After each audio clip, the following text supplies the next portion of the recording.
I always took the trash out on Tuesdays after putting the kids to bed. It wasn't superstition or method. It was that Priya sometimes woke up at noise, and the sound of the container lid in the garage was enough to undo 40 minutes of sleep routine. So I waited.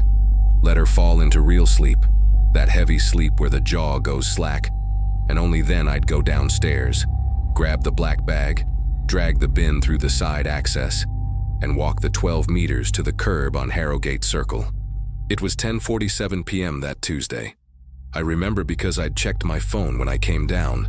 There was a message from the hospital about a shift swap on Thursday, and I needed to respond before bed. Harrogate Estates sits on the east side of Knoxville, off Asheville Highway before the interchange toward the 640. 42 houses, all with the same vinyl siding in 3 shades of beige, all with the same 2-car garage and the same tree planted 6 feet from the sidewalk, like someone had used a stencil. I'd lived there for 6 years. I knew how the street looked at night. The lights on Harrogate Circle put out a weaker amber than the city standard, something from when they were installed in 2009, and there's a stretch between my house and the cul-de-sac where the light doesn't quite reach. A shadow band maybe 25 feet wide. I walked through it every trash night, every week, without thinking about it. That night was cold for October. Not the dry mountain cold that sometimes rolls down from Gatlinburg. It was a damp cold, smelling of wet leaves and turned earth. The kind of smell Tennessee gets when it rains 3 days straight, and then suddenly stops, and the ground hasn't dried out yet. It had rained on Monday. I noticed the smell because I was without a jacket and the humidity clung to my arms. I set the bin at the curb, straightened the lid, which had been sitting slightly crooked ever since the city truck clipped it back in August. I was about to head back inside when I noticed the silence. Not the normal silence of a residential street after 10. That one I knew. 1 or 2 cars on Asheville in the distance, some far-off dog. The low continuous hum of the city that never really goes away. This was different. It was like someone had turned a volume knob down.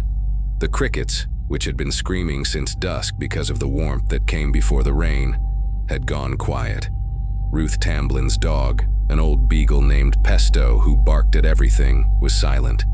The air was still. I stood there for a second. Not scared. More the way you stop when you're adjusting equipment at the hospital and something isn't sounding right, and you pause and recalibrate before moving on. Professional, not emotional. That's when I heard the cans. It was a dragging sound. Metallic, uneven, coming from the end of the cul-de-sac, from the direction of number 44, which had been empty for nearly 8 months, since the Bremers had left for Houston. A trash bin being pushed or tipped over on concrete. It lasted maybe 3 seconds and stopped. Raccoon or cat was what I thought. The bins at number 44 were still at the curb because the realty company had never had them collected. Some animal knocked one over. But then the porch lights at number 38 and number 40 went out. Not together exactly. One and then the other, maybe 2 seconds apart. Automatic motion sensor, which meant something had passed in front of both of them. I looked toward the end of the street. The wooden fence that separated the back of number 44 from the empty lot behind it. I could make out its silhouette, because the moon was partly covered but still throwing enough light to catch the faded white of the boards. There was something leaning against it, or on the other side, with part of its body coming up over the top. The fence was 6 feet tall. I know that because when I moved in, I asked Scott Fenimore, who lives on the curve and has the only lot that borders that land, and he said 6 feet, and that he'd never had to replace a board. Subdivision houses have standardized fences. 6 feet. What I was seeing on the other side looked too tall to just be leaning against it like that. Like the proportions weren't adding up. I watched for maybe 10 seconds. Then I stopped watching because Priya sometimes woke up in the middle of the night thirsty. And if I wasn't in the hallway, she'd start calling out in that voice that kept getting louder, which had the gift of waking Caleb too. And then both of them would be asking for water and talking for another hour. I went inside, responded to the hospital message, went to sleep. Pesto barked at 2 a.m., one single short bark and then stopped. That was unusual for him. Pesto either barked non-stop for 5 minutes or didn't bark at all. I noted it mentally as the strange thing it was and went back to sleep.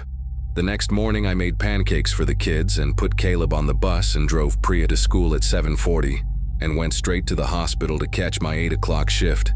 I didn't think about the cans. I didn't think about the shadow by the fence. I thought about the bark. Just that. One single bark at 2 in the morning from a dog that barked at everything, and I couldn't stop thinking that it hadn't sounded like a dog that saw something. It sounded like a dog that started to bark and then decided it wasn't a good idea to keep going. I've been working with images of living tissue for 15 years. I know what it's like to look at something on a screen and know, before any formal analysis, that something is not right. It's not intuition, it's pattern. It's the brain comparing what's in front of it against the archive of everything it's ever seen before, and flagging the divergence. That bark was a divergence. I didn't do anything with that information that day. I just went to work. On Wednesday morning, when I went to bring the bin back from the curb, I saw the lid was open. That wasn't unusual. The wind sometimes caught under the flap and flipped it, especially with the bent hinge. But the bin was almost 2 feet from where I'd left it. Not tipped over, not dragged sideways. Just shifted, as if someone had slowly pushed it in the direction of my garage, and stopped before getting there. The back wheel had scratched the sidewalk concrete, a thin white mark, maybe 5 feet long. I looked at it for a while. Then I looked at the neighbors' bins, all in place, all with their lids closed. I put mine back, closed the lid, went inside. I didn't tell anyone because there was nothing to tell. A shifted bin isn't news. It's wind, it's some car that clipped it pulling out early. It's the newspaper delivery guy making a wide turn. The neighborhood has 42 houses, and I know at least the faces of everyone who lives in them. And none of them struck me as the type to go out in the middle of the night pushing other people's trash around, which left the non-human options, and all of those were mundane. I took Priya to school, came back, drank my coffee standing up because I was running late for the afternoon shift. Priya had spilled milk on her shirt at breakfast, and I'd had to change her, and she'd decided she no longer liked the sneakers she wore every week, and would only go to school in the pink sandals that had a broken buckle. 12 minutes of negotiation. I'd arrived at the hospital with my hair still half wet. It was during my shift that I realized I'd been thinking about the smell. Not in any literary sense. I was processing images for a patient, a chest scan, and my mind went to the smell from Tuesday night. The dampness, the wet leaves, and then to something underneath it. Something I hadn't put a name to at the time but was now trying to name. Meat. It was meat, not barbecue, not something frying. It was the kind of smell that lingers in the butcher section of a grocery store that isn't cold enough. A dense, faintly metallic smell that sticks to the back of your throat. It had been faint, and I'd written it off as part of the general wet earth and organic matter smell, which is what Tennessee smells like in October. But now, reconstructing it, it was there. I made a note in my phone. Smell Tuesday night. Possible dead animal in the empty lot. Empty lots collect things. It's not unusual. I'd once called 311 myself about a dead possum in the gutter 2 houses down, and it took 11 days for them to pick it up. A medium-sized animal in the lot behind number 44 would explain the smell, would explain Pesto's behavior. I got off my shift at 6, picked up Priya from Ruth Tamblin's house where she spent some afternoons, and Ruth came to the door with that look she had when she wanted to talk, but was being polite about it. "Did you see anything strange last night?" she asked, not anxiously, with the tone of someone checking whether their own perception makes sense to another person. "What do you mean?" "Pesto's been restless all day today. Didn't eat right. Keeps sitting at the front window staring at the street." Pesto was 12 years old with arthritis in his back legs and spent most of his time sleeping on Ruth's kitchen rug. I didn't say that. "Could be an animal in the lot behind 44, I said. "I noticed a strange smell last night. I'll call 311 tomorrow." Ruth nodded but didn't look convinced. She'd lived there since the neighborhood was built in 2003 and had that quality of someone who's observed the same place for so long they start noticing variations everyone else ignores. I respected that, even when I disagreed with the interpretation. "Scott mentioned something too," she said, while Priya was already pulling at my hand. said his dog woke up twice in the night. Scott had a German Shepherd named Ridge that I had never once heard make a single sound.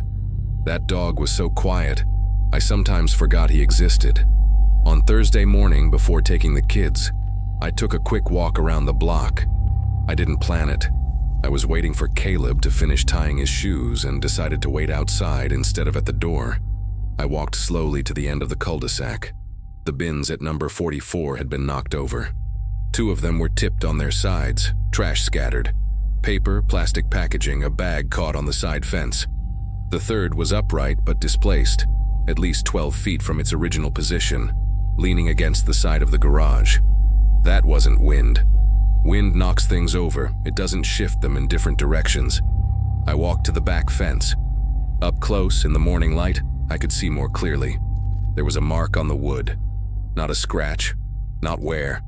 It was pressure, a long, uneven indentation, as if something heavy had leaned its weight against the top board long enough to leave an impression. The wood was slightly bowed inward. I have a sense of force. I've worked with the human body my whole career. I know what muscles do and what they don't do. A treated wood fence board 6 feet tall doesn't bow like that from the pressure of a person with an average build. It takes weight and sustained force. I took a photo. I'm not entirely sure why. Reflex from someone who documents things for a living, maybe. I didn't send it to anyone. Caleb yelled from inside that he was ready. I went back, put the kids in the car, went to school, went to work.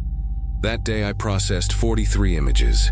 I didn't think about the fence for most of it, but at 5 in the afternoon, waiting for the elevator, I thought. The wood was bowed inward. The weight had come from outside the lot, from outside the subdivision, from the empty land sitting behind the fence, and whatever had leaned its weight against it had stayed on the outside, hadn't come in, yet. On Friday morning, I called 311 and reported a possible dead animal in the lot behind Harrogate Circle. The operator asked if I could see the animal. I said no. She asked if there was a persistent bad smell. I said yes, intermittent. She logged it and said someone would come out within 5 business days. 5 business days is Tennessee's way of saying, maybe next week, maybe not. I knew that. I'd been through it with the possum. So on Friday afternoon, after picking up Priya and leaving both kids with Ruth, who loved the kids and whom I paid when I remembered, and who refused payment when she remembered, I walked over to number 44. I didn't go in. I stood on the sidewalk. The house was shut up the way it always was. Blinds down. Mail accumulated that the realty company had stopped collecting about 3 weeks back. The front lawn grass was tall, brown at the tips, with that look of something that grew without anyone wanting it to. The side access, a narrow corridor between the garage and the neighbor's fence, was blocked by one of the tipped bins I'd seen that morning. I went to the side access, moved the bin just enough to get through. The corridor smelled. That same smell again, stronger here, meat and metal, with something underneath it I couldn't quite name. Damp. Like when you open a refrigerator that's been without power for days, but without the sweetness of advanced decomposition. Fresher than that, more recent. The backyard at number 44 was large by neighborhood standards. The Bremers had a pool that was covered with a green tarp, 2 concrete steps leading to a back door, and a wood deck that had already been needing maintenance when they left. The back fence was about 40 feet from the house. I approached the fence slowly. In the afternoon light, I could see clearly. The board I'd noticed Thursday morning was more bowed than I'd registered. Not considerably more, but there was a difference. As if the pressure had been applied again, or for longer. Below the pressure mark, at the base of the fence, there was mud. Tennessee in October has easy mud, especially after rain, but this mud was accumulated in a specific way, pushed inward toward the yard side, in 2 separate concentrations of maybe 16 inches each.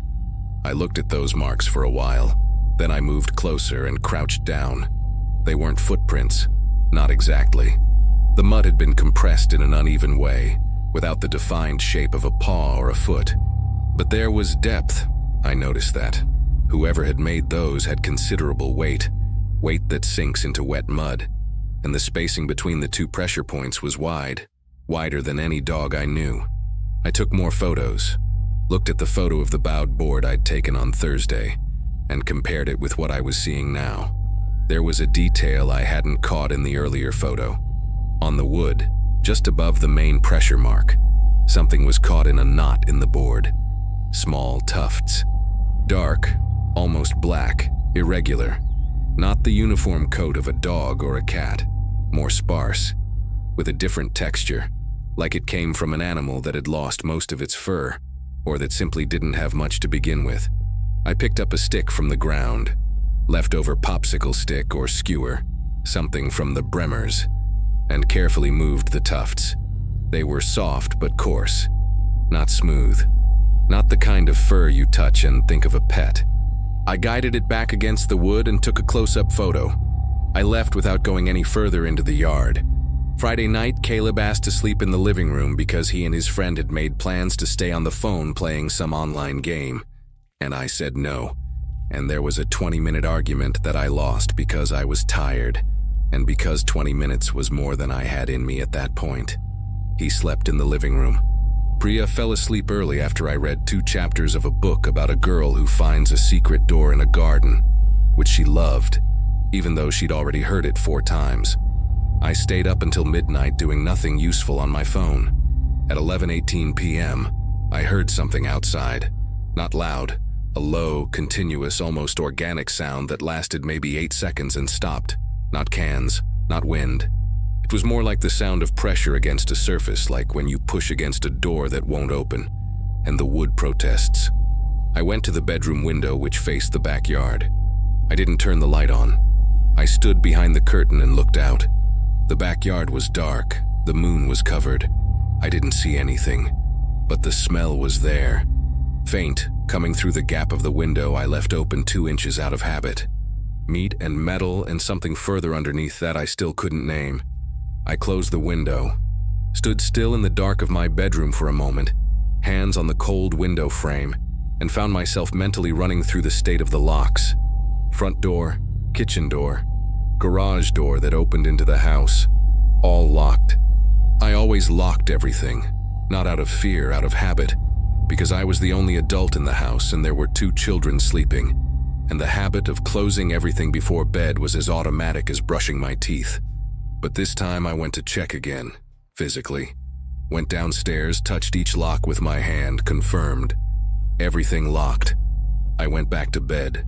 Lay there looking at the ceiling for a stretch of time I can't accurately estimate. Maybe 20 minutes, maybe more. Thinking about the marks in the mud, the spacing between them, the uneven fur caught in the wood. I analyze images for a living.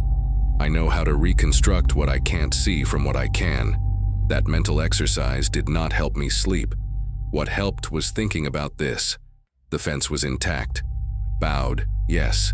Marked, yes. But intact. Whatever had been on the other side hadn't come in. Yet. I shouldn't have thought yet. That word had no business appearing. It showed up the same way you sometimes see an anomaly in an image before you have the language to describe it. The brain signals before consciousness catches up. I slept with my phone on the nightstand with the volume all the way up for the first time in years. Saturday morning I did what I do every Saturday morning. Woke up at 7 because Priya has no concept of weekends. Made breakfast for both kids, put a load of laundry in the machine, and went to the grocery store on Asheville Highway, the Kroger before the interchange. I bought what was on the list and a few things that weren't.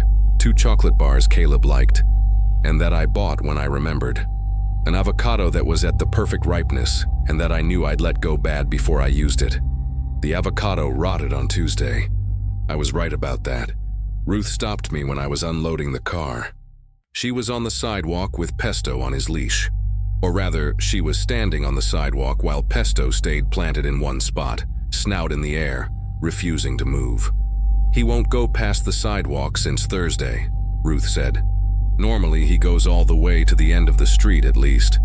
Pesto was looking toward the cul-de-sac, nose raised, nostrils working, not barking, just smelling, with that specific concentration of an animal processing something it doesn't understand.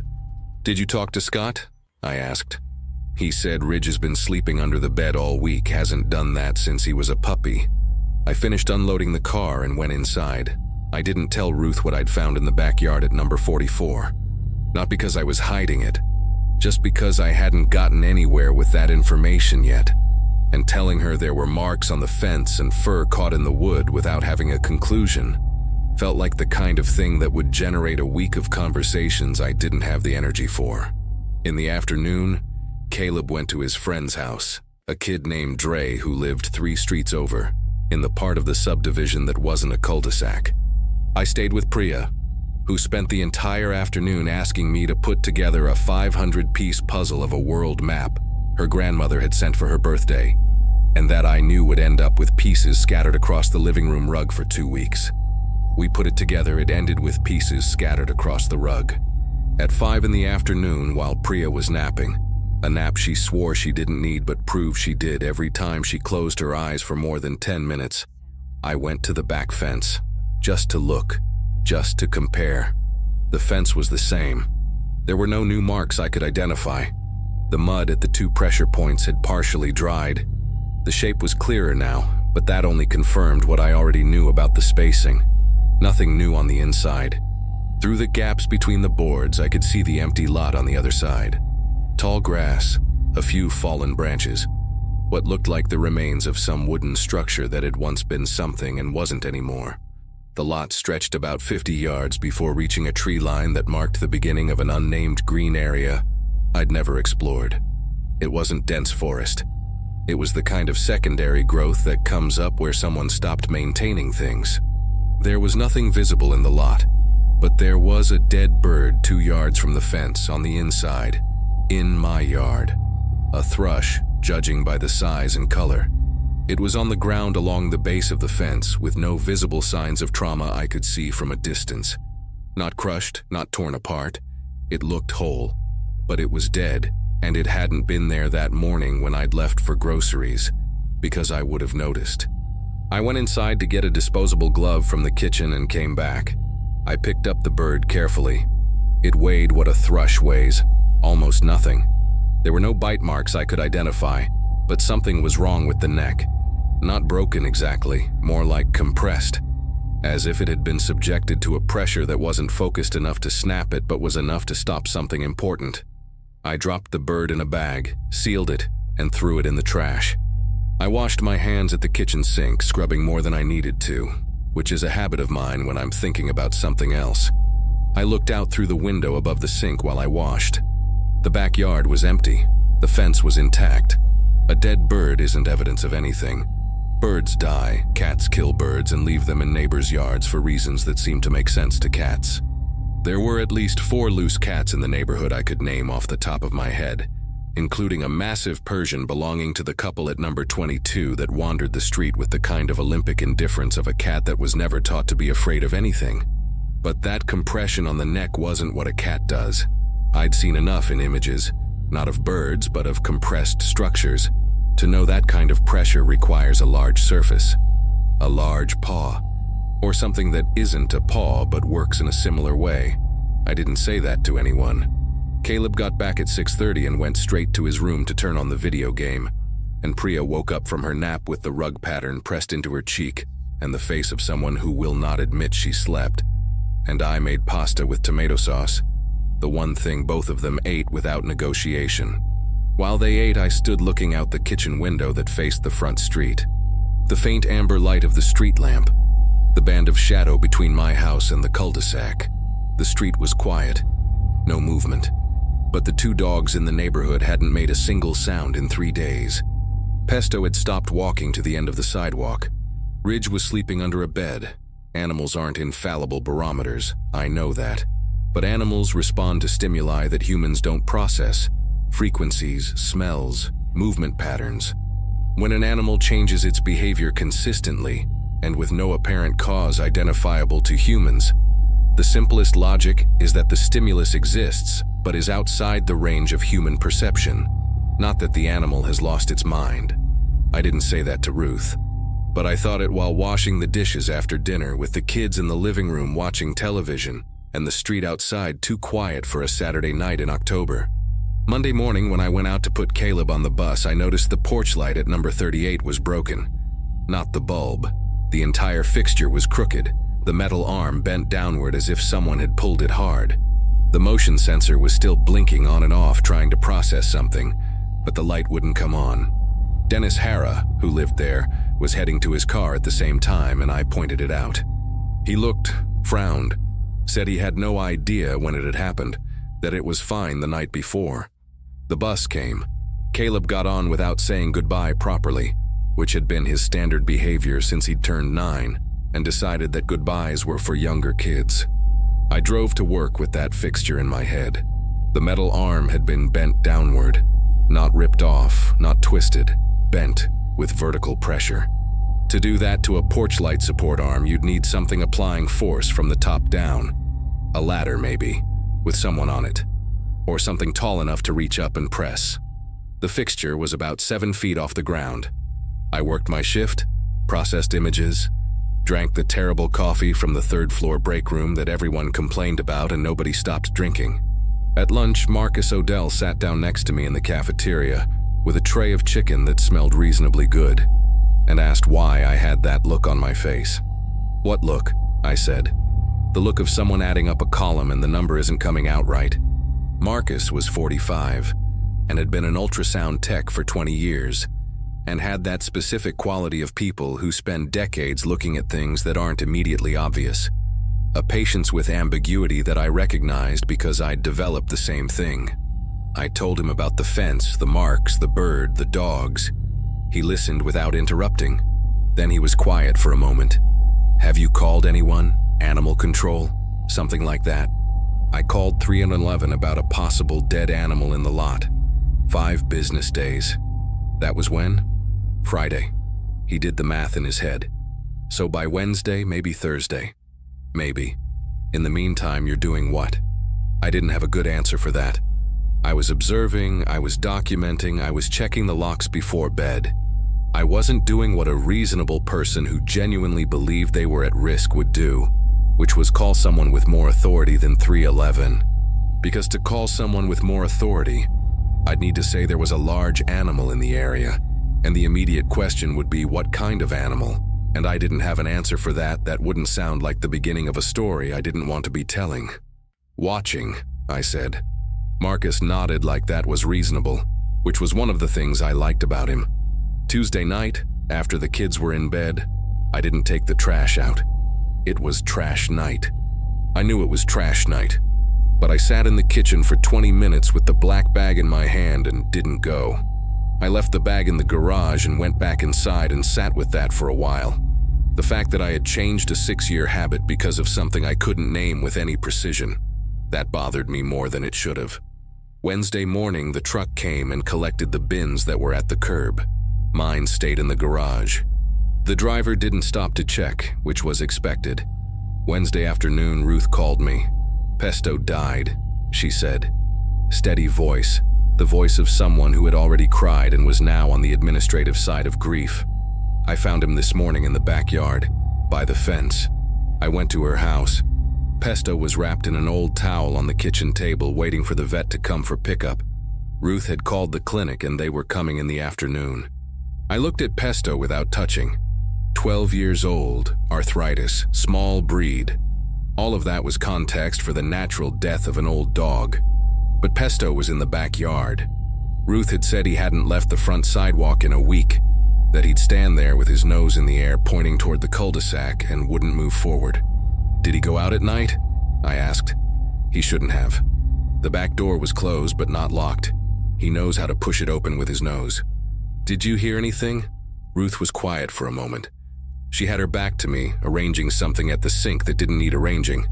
"I heard a sound around 3 in the morning," she said. "I'm not sure how to describe it. It wasn't barking. It was a short sound, like when he got startled but muffled, you know? Like it started and stopped in the middle." I stayed with her until the vet arrived. Then I went home, picked up Priya from school, made dinner. That night, after the kids were asleep, I went to check my backyard with a flashlight. The fence was different. The board that had been bowed before now had a vertical crack running top to bottom. Not broken, but compromised. And there was a second board next to it that was loose at the base. The nails had been pushed outward, not pulled out. Pushed. from the outside in. I stood with the flashlight aimed at that for a while. There was a gap between the two compromised boards of maybe 5 inches. Not enough for much to get through, but enough to put something in, to check what was on the other side. I turned off the flashlight before I realized I'd turned it off. I stood in the dark of my backyard, still, not moving, listening. The October cold on my bare arms. The smell of wet leaves, and underneath it, fainter but present, the other smell. Meat, metal, something alive and large and close. There was no sound except my own breathing. I went back inside slowly, came in through the back door, closed it, locked it, leaned my back against it for a second in the dark of the kitchen. Then I went upstairs, walked to Caleb's room, opened the door carefully. He was sleeping face down with one arm hanging off the side of the bed, the way he'd slept since he was a baby. I went to Priya's room. She was bundled in her blanket with only her hair showing. I went back to my room, sat on the edge of the bed. The fence was giving. It hadn't come through yet, but the fence was giving, and whatever was on the other side was testing it, consistently, patiently, with a logic that wasn't planning but was repetition, which is sometimes the same thing. I stayed awake until 4 in the morning. I didn't hear anything else that night. But Thursday morning, when I went to check again in daylight, there was a third loose board. The gap was now almost 10 inches wide. Thursday afternoon, I went to Scott Fenimore's house. I hadn't planned to go. I was coming back from school with Priya, who had spent the whole ride telling me about a fight between 2 classmates that involved a pink pencil and an injustice I couldn't quite follow. And when I drove past Scott's house and saw his car in the driveway, I stopped without thinking too much about it. Scott was a civil engineer, 41, divorced for 2 years, with a 13-year-old daughter who stayed with him on alternating weekends. He was the kind of person who fixed things before they broke and had firm opinions about backyard drainage. We weren't close, but we had the kind of neighbor relationship that works. He'd helped me replace a circuit breaker once. I'd signed for a package of his another time, nothing beyond that. He came to the door looking like he hadn't slept well. Ridge was behind him, and when the door opened, the dog took 2 steps back into the house instead of coming forward to sniff, which was the opposite of what German Shepherds normally do with visitors. "You got a minute?" I said. He did. He let Priya watch TV in the living room with Ridge, who went and lay down in the farthest corner from the window, and we stood in the kitchen. I told him everything. The fence, the marks, the fur, the bird, pesto, the bent fixture at number 38, the gap that was growing between the boards. Scott listened with his arms crossed, looking at the counter, with the expression of someone calculating structural load. When I finished, he was quiet for a moment. "I know there's something out there," he said. "Ridge started acting up last week, but there was something Monday night that I didn't tell Ruth because I didn't want to scare her." I waited. At 2 in the morning, Ridge started growling. Not barking, as a growling, that low sound he makes when he's genuinely scared of something. I went to the bedroom window, which faces my backyard. He stopped, ran a hand over his face.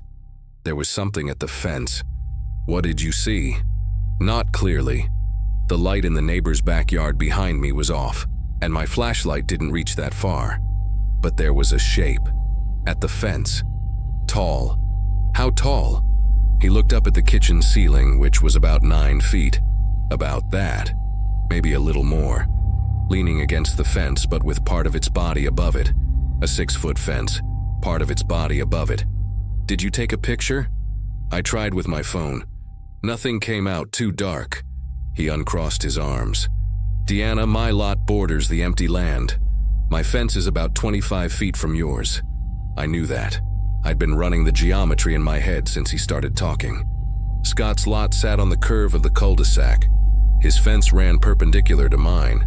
If something was testing both fences, it was moving along the perimeter, systematically from one point to the next. "You have your daughter next weekend," I said. "I know. What are you thinking about doing?" He went to the kitchen window and looked out at his backyard for a moment. "I was thinking about reinforcing the fence. Bolts, double boards along the back section." He turned to look at me. "But if what you're describing is bowing treated wood and pushing nails out from the inside, I don't know that double boards are going to fix it." They wouldn't. I didn't say that, but he knew. "I'm going to call animal control directly," he said. "Not 311, the county office number." "Okay." I paused. "But what are you going to tell them it is?" He was quiet. It was the same wall I'd hit the week before. To get someone out, you need to name the problem. And naming the problem requires a category. And the category that the available facts pointed toward was one that neither of us was saying out loud. "I'll tell them there's a large animal with aggressive behavior in the vicinity of the subdivision," he said. "Doesn't have to be more specific than that." "Okay."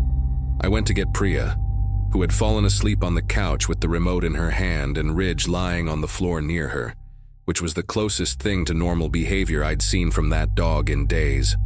I carried her to the car without waking her, which was one of the physical skills I'd developed over 6 years of solo parenting, and that never stopped being useful.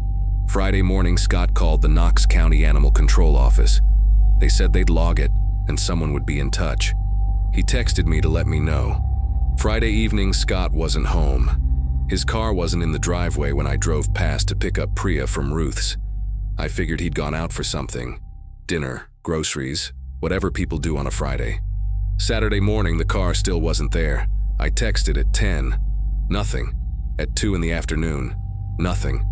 I went to his door at 4, knocked. Ridge barked once from inside. A sharp bark, different from the growling before, and stopped. There was no other sound. I knocked again. Nothing. The door wasn't locked. I pushed and it opened because Scott never locked the door when he was home. It was a habit of his that he'd mentioned once as something he'd carried over from growing up in a small town. "Scott?" I called from the doorway. Ridge appeared in the hallway, tail low, but he came to me and pressed his nose into my hand, which is the closest thing to a request for help a dog can make. I went in. The kitchen was the way I'd seen it on Thursday. Clean, organized, with a half-finished cup of coffee on the counter. The cup was cold. The coffee had that film that forms after hours of sitting out. I walked down the hallway. Living room, bathroom, bedroom. Empty, empty, empty. The back door was open. I walked toward it slowly. Scott's backyard was smaller than mine, with a tool shed in the corner and the back fence about 25 feet out. The fence was intact. The yard was empty, but there was something on the ground near the back door. The flashlight Scott kept in the kitchen, one of those big ones with a long handle, that he'd probably grabbed to go check something in the yard. It was on the concrete step, off, with the handle slightly bent as if it had fallen from a certain height. Outside the step, there was a stain on the concrete. Dark, irregular, maybe 12 inches across. I crouched down and looked without touching. I didn't need to touch it to know what it was. 15 years of seeing what the human body contains on the inside develops an immediate recognition. I stayed crouched there for a moment I couldn't estimate. Then I went inside, took Ridge by the collar, closed the back door, and called 911. The police arrived in 11 minutes. 2 cars, 3 officers, and then another car carrying the on-call detective. A man around 50 named Reyes who had the slow drawl of East Tennessee and who had me sit in Scott's living room while the others checked the backyard. I told him what I knew. The fence, the marks, pesto, the light fixture. I didn't say werewolf because I had never used that word, not even inside my own head. I said large animal with aggressive behavior in the vicinity of the subdivision, which was Scott's language and was now mine too. Reyes wrote everything down without any particular expression. Asked if I had the photos. I sent them to his number right there. "Does Mr. Fenimore have family?" he asked. "A 13-year-old daughter. She stays with him on alternating weekends." I did the math. "This isn't her weekend." "Thank God," he said. And it was the first thing he'd said that wasn't neutral. I took Ridge home because there was no immediate alternative, and because the dog wasn't going to stay in a house with an open back door and a stain on the step. I called Ruth and explained enough for her to know it wasn't a domestic accident and wasn't anything she needed to investigate on her own. She was quiet for a long moment and then said she was going to stay inside. Caleb and Priya were in the living room when I got home. Caleb looked at Ridge with the immediate interest of a 9-year-old in the presence of any dog, and I said Ridge was going to stay with us for a while and that there was no need for any explanation beyond that. Priya asked if he bit. I said no. She went and sat next to him on the rug. I made dinner. Pasta again because it was the path of least resistance and because I needed my head available for other things, while my body did something mechanical. I put the kids to bed at 9. Priya took longer because she wanted Ridge to sleep in her room. And I said no, and she said please. And I said no again. And she fell asleep without Ridge, but with her bedroom door open so she could hear him if he made any sound, which was the kind of negotiation that felt like defeat but was technically a win. Ridge stayed in the kitchen. He lay down on the rug near the garage door and was quiet. I sat at the kitchen table with my laptop. Searched. Large predators, Tennessee, Knox County animal sightings. Found records of coyotes, 1 or 2 mountain lion reports in the areas further east toward the Smoky Mountains. Nothing relevant to an East Knoxville subdivision with 42 houses and 6-foot fences. I closed the laptop. At 11 at night, Ridge lifted his head. He wasn't growling, wasn't barking. He just raised his head from where he was lying and held his ears up straight, looking at the kitchen door that opened to the backyard. He stayed like that for maybe 30 seconds. Then he put his head back down and closed his eyes. I had stayed completely still during those 30 seconds. After another 10 minutes or so, I went to the kitchen window and looked out at the backyard. Dark, quiet, the back fence barely visible without direct light. Nothing, but the smell was there. Faint, coming in under the door. That meat and metal smell I'd already cataloged and filed away, and now recognized immediately. The way I recognize the smell of iodine contrast before I even see the bottle. I went back to the table. I didn't call Reyes because I had nothing new to tell him beyond the fact that my borrowed dog had lifted his head, and I'd smelled something. It wasn't enough. Still not enough. At 20 to midnight, Ridge lifted his head again. This time he was growling. Low, continuous, the sound Scott had described. Not the alert growl, the genuine fear growl that's different, that comes from somewhere deeper. I stood up, held still in the middle of the kitchen. The sound was coming from the left side of the house, not from the backyard, from the side. The narrow corridor between my house and the left neighbor's fence, which opened out to the front street. I went to the living room window which faced the side of the house. I pressed against the wall before reaching the window and looked at an angle without putting myself directly in front of the glass. The side corridor was dark. The streetlight reached the start of the passage but didn't make it to the far end. There was something in the shadowed section. I didn't see a complete shape. I saw movement, not fast, slow, the kind of movement of something adjusting its position. And I saw height. The side of my house has about 3 feet of clearance between the wall and the neighbor's fence, and whatever was there filled that width. It didn't fit comfortably. It was compressed in that space, and still the top of it was above the line of the side window, which sat about 6.5 feet off the ground. It lasted maybe 5 seconds. Then the movement stopped. Ridge had stopped growling. The silence was absolute. No crickets, no background hum of the city. Nothing. The kind of silence that isn't the absence of sound. It's the presence of something that suppresses the sound around it. I went into the hallway, walked upstairs slowly, without turning on any lights. Went to Caleb's room, asleep. Went to Priya's room, asleep with the door open as negotiated, blanket up to her chin. I went back to the upstairs hallway and stood still. The sound started from below. It was hard to describe. Not a knock, not a scratch. It was pressure. The sound of something being pressed steadily against a surface, like wood protesting under weight. It was coming from the side of the house, at ground level.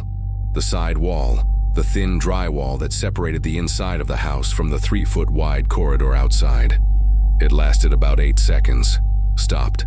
Then it started again, about 3 feet further along, as if it was testing the length of the wall, point by point. I went downstairs, picked up my phone, called Reyes. He picked up on the 3rd ring, sounding like someone who wasn't sleeping. "There's something on the side of my house right now," I said.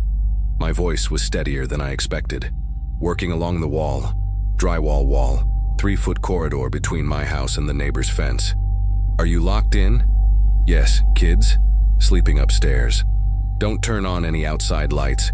Don't open any windows. I'm sending a unit right now." "Okay." I stood in the dark hallway with my phone in my hand. Ridge was next to me, pressed against my leg, his full 65 pounds telling me there was only one safe direction, and it was away from that wall. The pressure sound started again, closer to the front door now. Testing, advancing, getting closer. I went back upstairs, closed Caleb's door without making noise, closed Priya's door, which she was going to complain about in the morning. Sat down in the hallway between the two bedrooms with Ridge beside me and my phone in my hand, and waited the 10 minutes it would take for the unit to arrive. The sounds stopped before the unit got there. The police swept the perimeter with flashlights and found nothing except a long mark along the side of the house. The vinyl siding paint dented in an uneven pattern over about 6 feet, as if something had dragged itself slowly along it, testing the resistance. The officer who showed me the mark didn't say anything for a moment. Then he said, "Detective Reyes is going to want to see this in the morning." Reyes came Sunday morning with a man he introduced as being from the State Wildlife Management Service. A guy around 40 named Pruitt, short hair, Tennessee Wildlife Resources Agency jacket, who examined the mark on the vinyl siding without touching it, and then stayed quiet for a stretch too long to be normal assessment. "What type of animal are you considering?" I asked. Pruitt looked at Reyes before answering.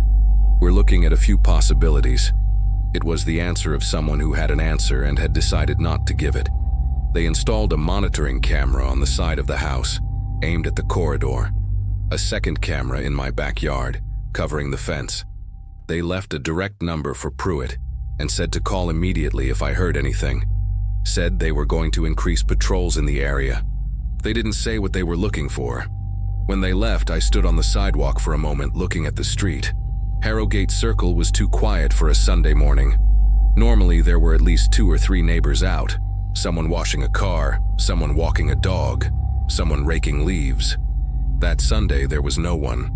Either people had heard the police cars the night before and were inside waiting for information, or there was some other reason for the street to be empty. I sent the kids to Ruth's with instructions to stay there all day. Ruth didn't ask why. She'd heard the sirens the night before and had that quality of someone who understands when it's not time for questions. I spent Sunday watching the camera feeds through the app Pruitt had set up. The backyard empty. The corridor empty. Nothing. Monday I called the hospital and took the day off. I said it was personal, which was true. Monday afternoon, Reyes called to say they had found no trace of Scott Fenimore, that the investigation was ongoing, that I should let him know if I planned to leave home for any extended period. I didn't ask what counted as extended. I didn't ask what they really thought had happened to Scott. Monday night I put the kids to bed at 8:30, which was too early, and Caleb protested, and I said that's how it is tonight without giving a reason. Closed all the upstairs windows. Checked the door locks twice. Ridge stayed in the upstairs hallway instead of the kitchen, which was his choice and one I didn't argue with. At 10 at night, the camera app sent a notification. Camera 2, backyard, motion detected. I opened the app with completely steady hands, which surprised me. The image was black and white, grainy, with the artificial brightness of night vision. The back fence was visible, the compromised boards on the left side of the frame. And there was something on the other side. You couldn't see it completely. You never could see it completely. The camera reached to the fence, and what lay beyond stayed in the dark outside its range. But there was a shape, parts of it, what looked like a shoulder, too wide with a strange articulation, sitting higher than it should have been relative to the rest, and below that, at fence level, something pressing against the loose boards. The boards gave, not all at once, slowly, the wood flexing before splitting, 2 pieces falling inward into the yard with a sound I heard from inside the house, even with the windows closed. A dry sound, wood and nail. There was now a gap of almost 20 inches in the fence. I called Pruitt. 2 rings, voicemail, called Reyes 3 rings. Camera 2, I said when he picked up. The fence gave, something is entering my backyard right now. Get out of the house, he said. Front door car, out of the neighborhood. I have 2 kids sleeping upstairs, 2 seconds of silence. How long to wake them and get downstairs? I did the math. Priya woke up disoriented and took a minute to function. Caleb woke up fast but would ask questions. 3 minutes if I move fast. Get a unit there now, he said, talking to someone on his end. Deanna, can you get to them without going through the side or the back? Stairs, hallway, their rooms, back down the stairs, front door. Yes. Do that, slow, quiet, no lights, I'll stay on the line. I went up the stairs with my phone in my hand, and Reyes breathing on the other end. Ridge was in the upstairs hallway, standing, ears straight up, looking at the window at the far end of the hallway that faced the backyard. He wasn't growling. He was absolutely still and absolutely quiet. I went into Priya's room, crouched next to her bed, put my hand on her shoulder, shook gently. Priya, wake up. She opened her eyes with that disorientation of a child pulled out of deep sleep. Mom, we're going out to the car. Right now. Real quiet. Why? Because I need you to come. Grab your blanket if you want. She grabbed the blanket. I went to Caleb's room. He was awake before I reached the bed. He had that light sleep of a kid who sleeps with one ear open. Mom, what happened? I need you to come downstairs with me and get in the car. No shoes, there's no time. But, Caleb, I said it quietly, but he understood the tone. He got up, all three of us in the hallway, Ridge right beside us, pressed against my leg. We moved to the stairs. That's when the sound started from below. Pressure against the back door, not knocking, steady, building pressure, the door wood flexing, the lock rattling in the frame. A slow organic sound that was worse than any knock because it suggested patience, suggested something that understood the door would give if it waited long enough. Priya squeezed my hand. She didn't make a sound. Caleb stood at the top of the stairs looking down. Caleb, I said into his ear as quietly as I could. Front door, straight there. Don't stop, don't look toward the kitchen hallway. You hold Priya's hand. He nodded, took Priya's hand. We went down. All three of us, Ridge behind. The back door was rattling steadily now. There was a sound alongside the pressure, breathing, heavy, rhythmic, coming from something large on the other side of the wood. And that smell coming through the gap, meat and metal and something alive and too close. We went through the living room hallway. I didn't look toward the kitchen hallway. I reached the front door, undid the lock, opened it. The cold night air. Car, I said. Run. They ran. I went after them with the keys already in my hand. I'd grabbed them off the hook by the door, automatic habit. I don't know when I decided to do that. Unlocked the car, both of them got in. Ridge jumped into the back seat on top of Caleb, who complained out loud for the first time since he'd woken up. I got in, started the engine, pulled out of the garage without closing it. On the street, accelerating toward the neighborhood exit, I looked in the rearview mirror. The back door of my house was open. Not broken in, open as if the lock had simply given way. And in the faint light coming from the kitchen there was a shape in the doorway. Parts of it, a shoulder, the line of something moving inside. I didn't see the face, I didn't see the whole of it. 60% at most, and that was more than I needed. Priya was in the back seat wrapped in her blanket asking where we were going. And I said we were going to sleep at Marcus's house, which was true, which I had called him to arrange without quite noticing when. Caleb was quiet the whole drive. When we got to Marcus's place, which was on the west side of town near Fort Loudon Lake, and the kids went to the guest room, Caleb stopped before going in and looked at me. Mom, what was that? I looked at him for a moment. 9 years old, eyes completely wide open, no trace of sleep left in them. I don't know, I said. It was true. He nodded like that was enough for now, and went into the room. I went to Marcus's kitchen, sat down, and stared at my hands for a while. They were steady. They had been steady the whole time, and only now, sitting in a kitchen that smelled like old coffee and a single man's apartment, did I realize I was shaking on the inside in a way that didn't show on the surface. The unit arrived at Harrogate at 11:14 p.m., as Reyes informed me by text. They found nothing inside the house. But the back door was open, and there were marks on the kitchen linoleum, deep, irregular, from something that had come in and then gone back out the same way. I stayed at Marcus's place for 11 days. He had a guest room with a queen bed where both kids slept together, Priya on one side and Caleb on the other, with a pillow in the middle that he'd put there the first night, and that stayed there for all 11 days. Marcus slept on the couch without complaining, which is the kind of thing you find out about a person when a situation forces the discovery. He brought me coffee the first morning without asking how I took it and got it right. Black, no sugar, because we'd known each other for 6 years and sometimes people pay more attention than you realize. The kids didn't ask the big questions in the first few days. Priya asked when they were going home, and I said soon, which was an answer that worked for a few days before it needed to be replaced. Caleb didn't ask anything. He stayed in Marcus's room playing on the tablet with headphones on, which was his way of processing things he didn't yet have the language to process. I recognized that in him because it was what I did too, only with work instead of video games. I went back to the hospital the following Wednesday. Marcus drove me and picked me up, which I let happen without arguing because arguing would have required energy I didn't have. Reyes called 3 times that week. The investigation into Scott Fenimore was ongoing. They had found more evidence in the empty lot behind the subdivision. He didn't specify what kind, and I didn't ask, because there was a level of detail beyond which information stopped being useful and started being something else. They said Pruitt and his team had set traps in the lot and in the green area behind it. Said they were monitoring. They didn't say what they were looking for. They kept not saying. In the second week, I went to Harrogate once during the day, with Reyes meeting me there.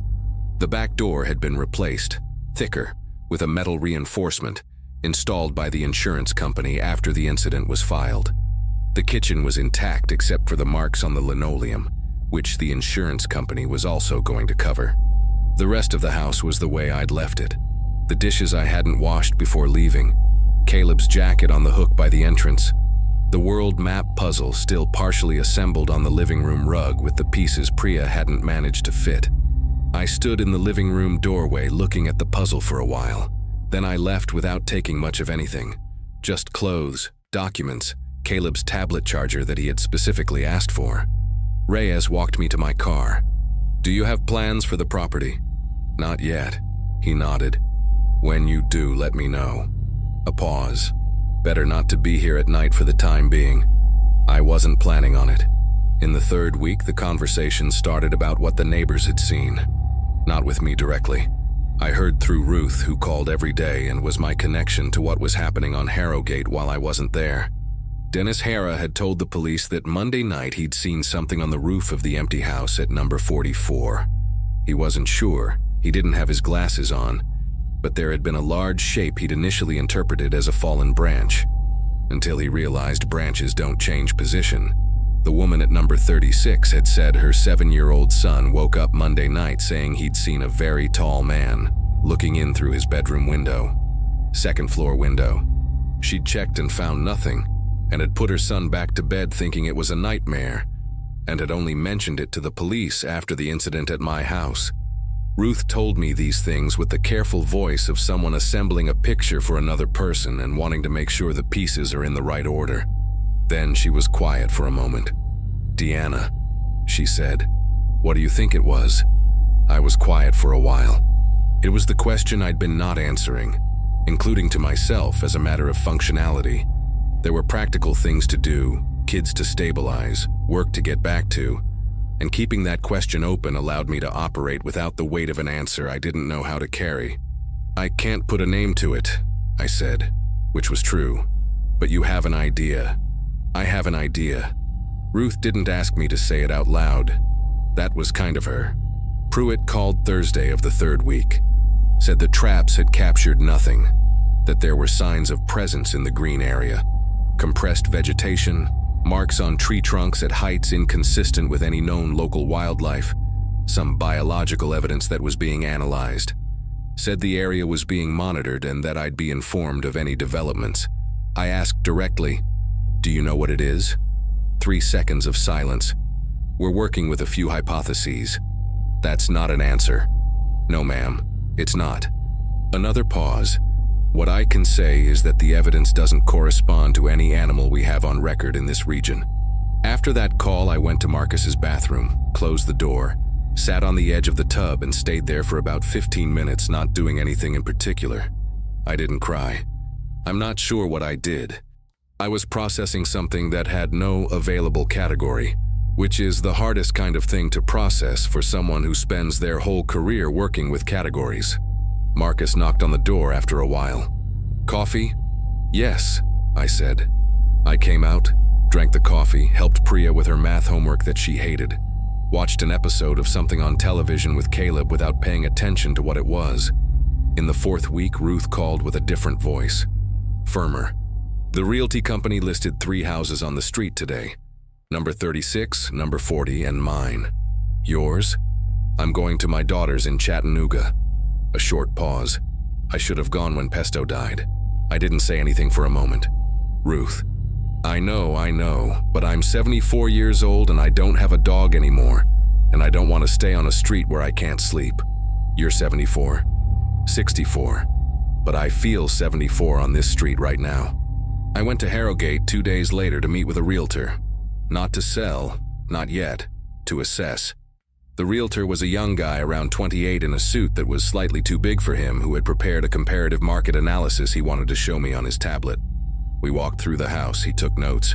When we got to the kitchen, he stood looking at the marks on the linoleum for a moment. "Big dog?" he asked. "Something like that," I said. He wrote something down. Didn't ask anything else. On the way out, he said the area market was stable, that 3 houses listed at the same time on the same street might put slight pressure on the price, but that the location near Asheville Highway and the quality of the subdivision offset that. He said it with the confidence of someone who believes location and quality are the primary variables. I listened to him all the way through, thanked him, said I'd be in touch. I went to the car, sat down, looked at the street through the window for a while. Harrogate Circle was quiet. Some of the porch lights the neighbors had left on as a safety measure were still on in the daytime, the timers out of sync. The grass at number 44's front yard was even taller. Scott's house with the blind slightly crooked in one of the upstairs windows, something I'd never noticed before. I had lived there for 6 years. I knew the way the light hit the houses in the afternoon. I knew the sound the sidewalk grate made when the garbage truck rolled over it. I knew that Pesto barked at everything, and Ridge never barked at anything, and that Ruth always had a pan of something baked waiting when you knocked on her door. I started the car, pulled off the street without looking in the rear-view mirror. 14 months later, I'm sitting in a different kitchen writing this. The kitchen is smaller than the one at Harrogate. It's on the 2nd floor of a rented townhouse in the Sequoia Hills neighborhood, near the Tennessee River, on a street with old trees and houses that don't look like each other. No cul-de-sac, no standardized fence. The windows open onto an open street and a small backyard with a maple tree that Priya has decided is hers, and that Caleb respects that jurisdiction for reasons that were never made clear. I haven't sold the Harrogate house yet. It's rented to a childless couple who work at the university hospital, and who didn't ask me about the marks on the linoleum because the insurance company replaced the floor before they ever saw it. They send the rent every month on time and have never reported anything unusual, which is the most useful and most unsettling information I currently have about that street. Pruitt called me twice in the last 14 months. The first time to say the traps had been pulled after 90 days without a capture. The second time, 3 months ago, to say a report was being finalized and that I would be among the people notified when it was complete. I haven't received notification yet. I stopped waiting around the 10th month. Scott Fenimore was never found. The investigation was formally reclassified from missing person to open case, which is the language the system uses when it has nothing left to do with an absence, but still has no body. His daughter, whose name is Amber, is 13 and lives with her mother in Nashville now. I know that because Ray has kept me updated on the basics, which I asked him to do and which he did without questioning. I think about Scott sometimes, the coffee cup with hours-old film on it, the flashlight fallen on the step, the fact that he went to check something in the backyard in the middle of the night alone with a flashlight, which was exactly the kind of thing a pragmatic civil engineer would do, and that it was enough. Ruth is in Chattanooga with her daughter. We call once a month, sometimes less. She's doing well. She has a new garden, grandkids nearby. She finally went to the doctor to deal with a knee problem she'd been putting off for 2 years. The last time we talked, she mentioned she'd adopted an old cat from a neighbor who was moving into a care home, and that the cat slept in the bed with her and that it was more company than she'd expected. She didn't mention Harrogate. Neither did I.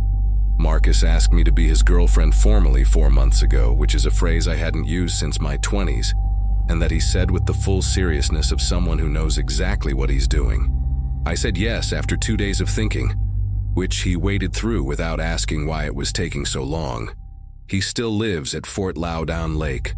We're not living together, but Priya already knows the full name of his favorite song, and Caleb once asked him to help with a science project, which for a 9-year-old boy is the equivalent of a formal declaration of approval.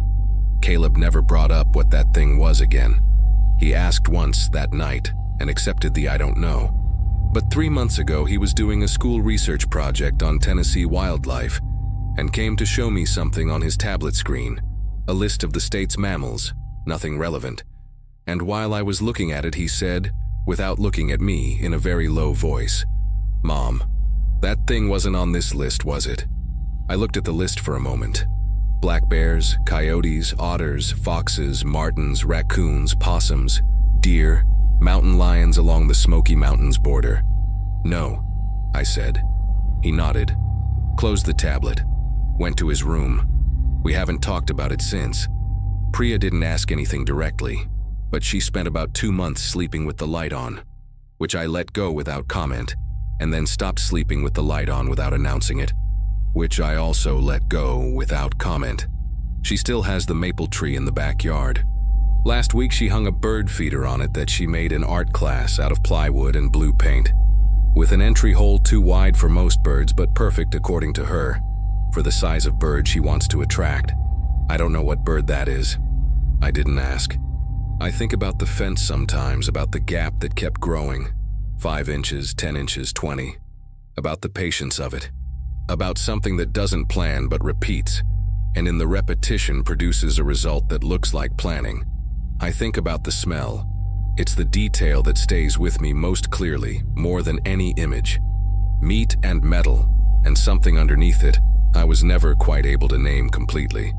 Sometimes when I walk through the butcher section of a grocery store, any grocery store, not necessarily the Kroger on Asheville, I stop for a second before I keep walking. Marcus asked me once what that was about. I said it was nothing. He didn't push. There's one thing I haven't told anyone. Not Reyes, not Pruitt, not Marcus. The night I left Harrogate, when we were in the car pulling out of the garage, and I looked in the rearview mirror and saw the open door and the shape in the doorway. There was a second of visibility before I turned the corner and lost the angle. A second in which the kitchen light was enough. I didn't see a face. I saw a posture. The shape was still in the open doorway, part of its body inside and part outside, and there was something about the way it was standing. Not the movement of something that has entered and is exploring. Not the posture of a predator giving chase. It was something else. It was the way something stands when it's watching where you went. I don't know what to do with that. I don't know if there was intention in the sense we apply to that word. I don't know if what I interpreted as watching had any component that deserved that name. I may be assigning human categories to behavior that has no human category. But it's what I saw. And it's what stays. Priya turns 7 next month. She wants a bird-themed party, which is consistent with her current phase. Caleb turns 10 in March, and has already announced he wants an electronic gift and that he'll send me a link to his list, which is an administrative development I appreciated. I work, I take care of the kids, I see Marcus on Wednesdays and weekends. I call Ruth once a month. It's a life that works. It's a life I put back together in the same place it's always been, just with a different address. Sometimes at night when the street outside is quiet in the right way, I lie down and listen to the silence for a moment before I fall asleep. The silence in Sequoia Hills is different. It has more texture. The crickets, the cars on Tennessee River Road, a neighbor who plays piano late into the night with the window open in the summer. When the silence has texture like that, I sleep. On the nights when the silence goes too smooth, I stay awake a little longer, but I stay inside.